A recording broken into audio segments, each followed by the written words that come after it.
मनोज जरांगे पाटील यांच्या आंदोलनाचा आजचा दुसरा दिवस। जरांगे आज शिवनेरी किल्ल्यावर जाणार। जरांगे शिवरायांना अभिवादन करून मुंबईकडे कूच करणार।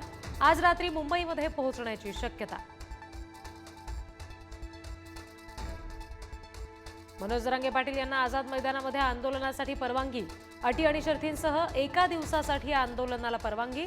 5 वाहनांसह केवळ 5000 आंदोलक येण्यास परवानगी।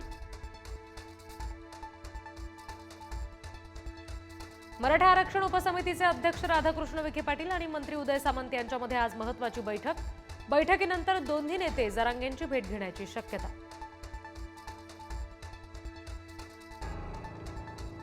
जरांगेंच्या आंदोलनाच्या पार्श्वभूमीवर ओबीसी ऍक्शन मोडवर आज राष्ट्रीय ओबीसी महासंघाची बैठक।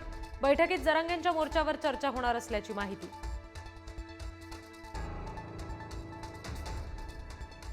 मनोज जरांगे पाटलांच्या मोर्चाला भाजपचा बॅनरमधून प्रत्युत्तर। मुख्यमंत्री फडणवीसांच्या समर्थनार्थ भाजपची जोरदार बॅनरबाजी। उच्च न्यायालयामध्ये आरक्षण टिकवणारे देवेंद्र फडणवीस अशा आशयाचे बॅनर।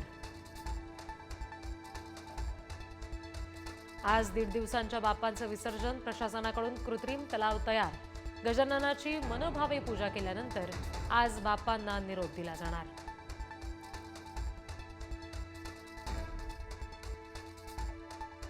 ऋषीपंचमी निमित्त 35,000 महिलांचं अथर्व शीर्ष पठण। पुण्यातील दगडूशेठ गणपती मंदिरासमोर सामुदायिक अथर्व शीर्ष पठण।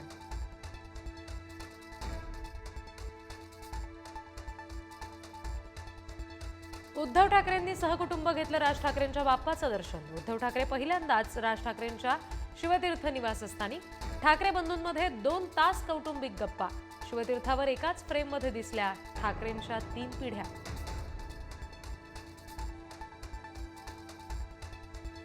आज कोल्हापुरात ठाकरेंच्या शिवसेनेचं टोल बंद करो आंदोलन।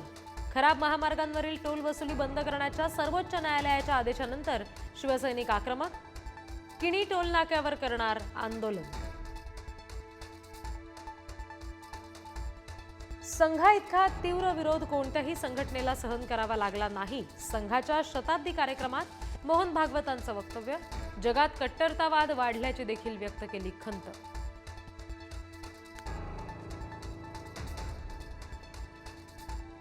विरारमधील इमारत दुर्घटनेतील मृतांचा आकडा 10 वर। अजूनही बचाव कार्य सुरू। मृतांचा आकडा वाढण्याची शक्यता। विशाळगड दंगल प्रकरणात मुख्य संशयित आरोपी रवींद्र पडवळ वर्षभरानंतर गजाआड। पुण्यातल्या हडपसरमध्ये शाहूवाडी पोलिसांनी केली अटक। शनिवारपर्यंत पोलीस कोठडी। तेलंगणात मुसळधार पाऊस। पावसामुळे रेल्वे रुळाखालील माती वाहून गेली। हैदराबाद नांदेड महामार्गावरच्या अनेक रेल्वे गाड्या रद्द। तसंच राष्ट्रीय महामार्ग सुद्धा पाण्याखाली। पंजाबच्या गुरुदासपूरमध्ये पूर। दाबुरीच्या नवोदय महाविद्यालयातील 400 विद्यार्थी आणि शिक्षक पुरात अडकले। एनडीआरएफ आणि लष्कराकडून बचाव कार्य। पंतप्रधान नरेंद्र मोदी आजपासून 4 दिवसांच्या परराष्ट्र दौऱ्यावर। आज संध्याकाळी मोदी जपानला रवाना होणार। जपानमधून मोदी 31 ऑगस्टला चीनला जाणार।